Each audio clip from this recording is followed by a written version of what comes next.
Bonjour mes chers cancers, je vous remercie de me retrouver pour cet horoscope du mois d'octobre 2015. Je tiens à m'excuser d'ores et déjà pour ma voix qui pourrait paraître défaillante, essoufflée ou tout simplement une quinte de toux qui pourrait me prendre. J'ai été très malade cette semaine, j'en sors doucement et ça pourrait s'entendre et je m'en excuse. Alors que nous réserve ce mois d'octobre, mes chers cancers? La première carte que nous avons tirée, vous le savez, nous parle des aspects positifs qui rentrent en compte ce mois-ci et nous avons la carte de l'impératrice. La carte de l'impératrice, bon, c'est un des personnages du tarot de Marseille et c'est une femme. Donc, même si je tiens à ne pas trop genrer mes cartes et considérer surtout leurs qualités, je vais quand même faire un aparté et dire qu'il est vrai que la carte de l'impératrice peut nous parler d'une femme qui pourrait jouer un rôle important dans votre vie. L'impératrice, c'est une femme dans sa maturité épanouie. Elle peut être à la fois une jeune mère, elle peut être une épouse, mais c'est surtout et avant tout une femme euh, on va dire, libre, indépendante et avec de grandes responsabilités. L'impératrice gouverne et règne sur tout un peuple. Donc on a cette idée de quelqu'un qui peut être une directrice, en tout cas une femme qui a soit de l'influence, soit des responsabilités, qui pourrait vous être, on va dire, vous filer un coup de main ce mois-ci si vous travaillez sur quelque chose en particulier, ou en tout cas vous aider, ou faire en sorte que ce mois d'octobre se passe mieux que prévu. C'est une carte aussi qui peut nous parler tout simplement d'une rencontre, hein, d'une femme euh, qui nous séduit, parce qu'en plus d'être belle, elle est aussi intelligente, parce que c'est vrai que c'est le point fort de l'impératrice, c'est son intellect. C'est une femme qui sait très bien penser, qui sait très bien réfléchir, et donc ça va nous amener vers les, on va dire, qualité de cette carte. Or, si on ne tient pas en compte le fait qu'il s'agit d'une femme, mais tout simplement ce que cette carte peut revêtir comme sens, eh bien c'est une carte qui nous parle d'une réflexion de grande qualité. Avec cette carte, il faut toujours se faire confiance à son intuition, parce que on est perspicace, on a arrivé à avoir un sens critique, et on a une intuition qui est la bonne, on a une intelligence qui nous sert et qui pourrait faire que les démarches en cours reçoivent des réponses positives, hein.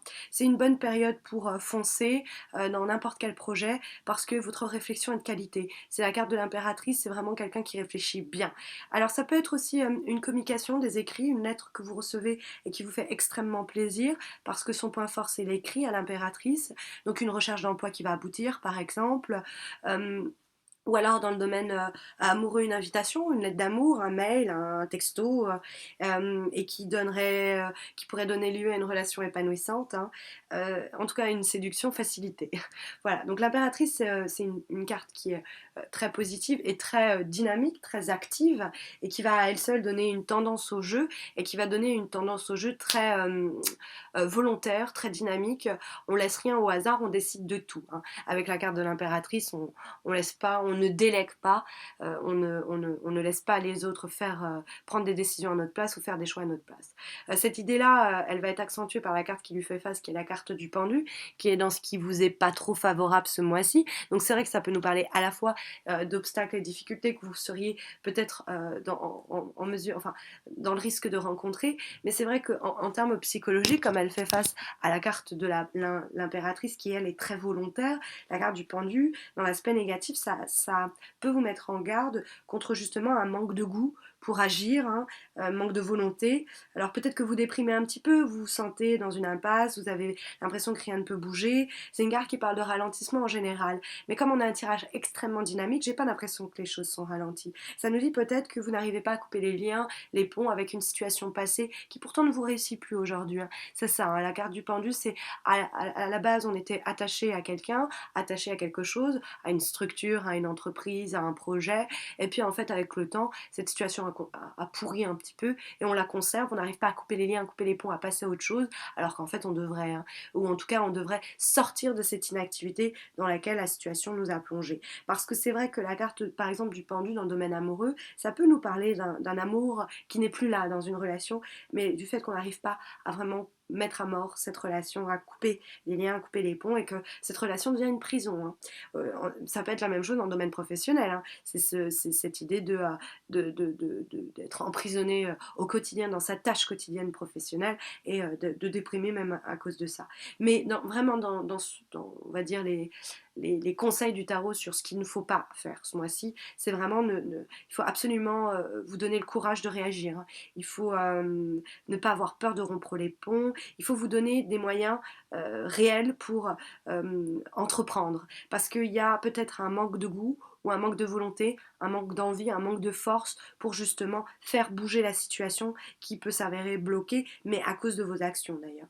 Parce que, je dis ça parce que au-dessus, on a un tirage extrêmement marqué par des cartes extrêmement dynamiques, extrêmement actives, extrêmement volontaires, extrêmement dynamiques. Donc, avec la carte du pendu qui, elle, est dans les aspects, la seule carte comme ça qui bloque et qui ralentit, c'est la carte du pendu. Donc, j'ai pas une tendance à comprendre que les choses sont bloquées au mois d'octobre. J'ai tendance à me dire que si les choses sont bloquées au mois d'octobre, c'est parce que vous les bloquez. Donc, c'est absolument important d'accepter le mouvement et de faire que les choses se mettent en mouvement. Après, ça peut être tout bouge en termes professionnels et puis c'est bloqué dans le domaine amoureux. Ça peut aussi nous dire ça, hein. Tout simplement que ça nous parle d'une certaine euh, un certain domaine de votre vie. Mais c'est vrai qu'on a un tirage qui est marqué par du mouvement et notamment la carte de vibration qui est celle du chariot. Et vous voyez, c'est le personnage, il part à la guerre presque. Hein. Il est aux commandes de son attelage et puis il décide de la direction que va prendre ce véhicule et il doit d'ailleurs faire en sorte que les deux chevaux qui partent dans des directions opposées, ils ont des couleurs opposées ces chevaux parce que ils partent dans des sens opposés et symboliquement c'est les pulsions contraires qui peuvent nous animer et qu'il faut arriver à concilier pour faire que sa vie aille dans une même direction. Donc il y a cette idée d'arriver à être maître de son chariot, et donc son chariot c'est sa vie quoi, et aller de l'avant. C'est une carte qui symbolise le travail dans son ensemble, la carte du chariot. Donc c'est un très bon symbole. Il est de très bon augure ce symbole dans le cadre de quelqu'un qui chercherait un emploi.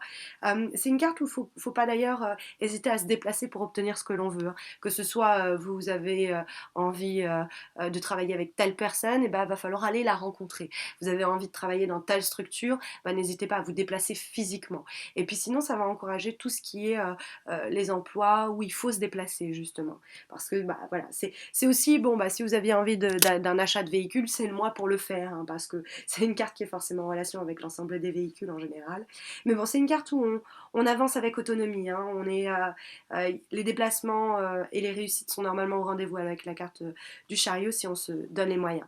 Et puis la carte que nous avons qui lui fait face et qui a fait office de tendance, de valeur majeure pour ce mois d'octobre, c'est la carte de la roue de la fortune.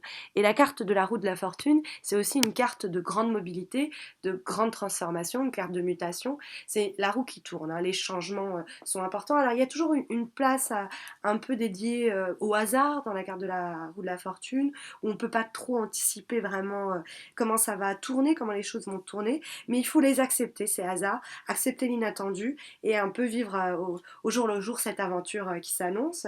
C'est normalement la carte de la roue de la fortune dans le domaine amoureux ou dans le domaine professionnel. C'est une bonne période pour faire des contacts, pour rencontrer des gens et peut-être rencontrer une personne. C'est une rencontre clé qui va s'imposer à vous et donc qui va. Alors c'est aussi une carte de mutation. Donc le chariot et la roue de la fortune, c'est peut-être un mois où vous allez décider de travailler à l'étranger, où vous allez accepter d'aller travailler à l'étranger.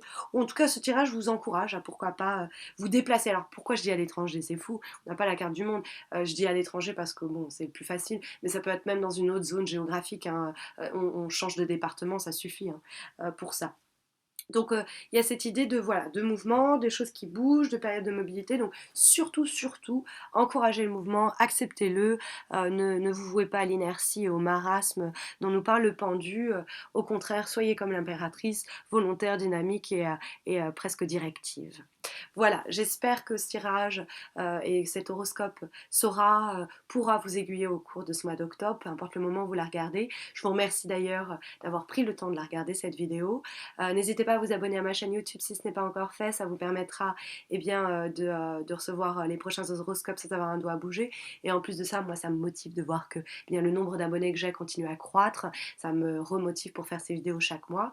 Et puis aussi, vous pouvez me suivre sur Facebook, n'hésitez pas à me rejoindre là-bas parce que j'y organise chaque mois un concours pour permettre aux gens qui me suivent de remporter un tirage personnalisé gratuit. Donc venez tenter votre chance. Et puis je vous retrouve à la fin du mois d'octobre pour les horoscopes de novembre. D'ici là, portez-vous bien.